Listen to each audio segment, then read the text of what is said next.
السلام علیکم ورحمۃ اللہ وبرکاتہ۔ دوستو، حضرت داؤد علیہ السلام کی قوم کو 70,000 آدمی عقبہ کے پاس سمندر کے کنارے ایلا نامی گاؤں میں رہتے تھے، اور یہ لوگ بڑی فراخی اور خوشحالی کی زندگی بسر کرتے تھے۔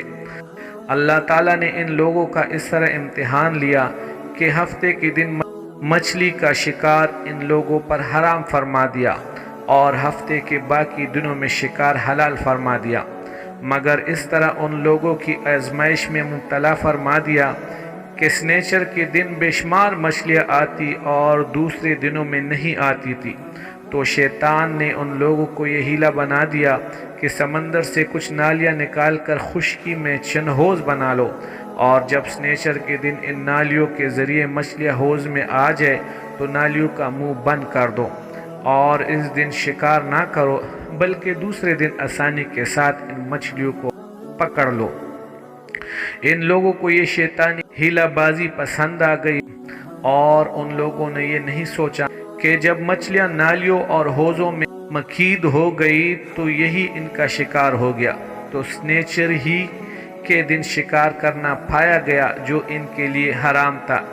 اس موقع پر ان یہودیوں کے 3 گروہ ہو گئے۔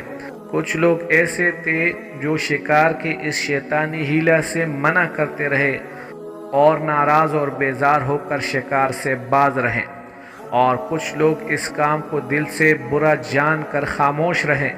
دوسرے کو منع نہ کرتے تھے بلکہ منع کرنے والے سے یہ کہتے تھے کہ تم لوگ ایسی قوم کو کیوں نصیحت کرتے ہو جنہیں اللہ تعالیٰ ہلاک کرنے والا ہے یا سخت عذاب دینے والا ہے۔ اور کچھ وہ سرکش و نافرمان لوگ تھے جنہوں نے حکم خداوندی کی اعلانیہ مخالفت کی اور شیطان کی ہیلا بازی کو مان کر سنیچر کے دن شکار کر لیا اور ان مچھلیوں کو کھایا اور بیچا بھی۔ جب نافرمانوں نے منع کرنے کے باوجود شکار کر لیا تو منع کرنے والی جماعت نے کہا، اب ہم ان مصیبت کاروں سے کوئی میل ملاپ نہ رکھیں گے۔ چنانچہ ان لوگوں نے گاؤں کو تقسیم کر کے درمیان میں ایک دیوار بنا لی اور آمد و رفع کا ایک الگ دروازہ بھی بنا لیا۔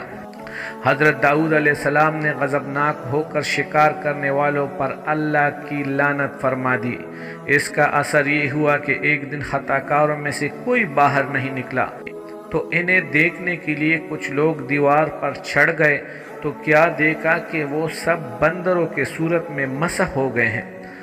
اب لوگ ان مجرموں کا دروازہ کھول کر اندر داخل ہوئے تو وہ بندر اپنے رشتہ داروں کو پہچانتے تھے اور ان کے پاس آ کر ان کے کپڑوں کو سونگھتے تھے اور زار زار روتے تھے، مگر لوگ ان بندر بن جانے والوں کو نہیں پہچانتے تھے۔